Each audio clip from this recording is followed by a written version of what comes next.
நம்ம ஃபேஸில் இருக்கக்கூடிய பிம்பிள்ஸ், பிளாக் ஸ்பாட்ஸ்லாம் கிளியர் பண்ணி ஒரு க்ளோயிங் ஸ்கின்க்கு கொடுக்கக்கூடிய பேக்கு.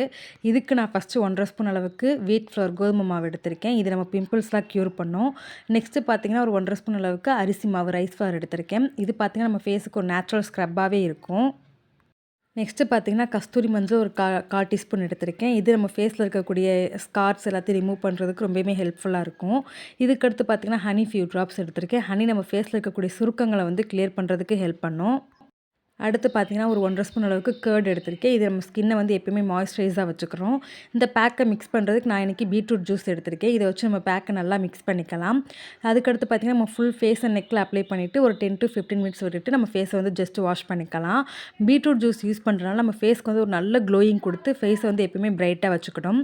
நம்ம வாஷ் பண்ணும்போது ஃபேஸுக்கு சோப்போ, ஃபேஸ் வாஷோ எதுவும் யூஸ் பண்ணாமல் ஜஸ்ட் வாஷ் மட்டும் பண்ணால் நல்ல ரிசல்ட் கிடைக்கும். Bye friends.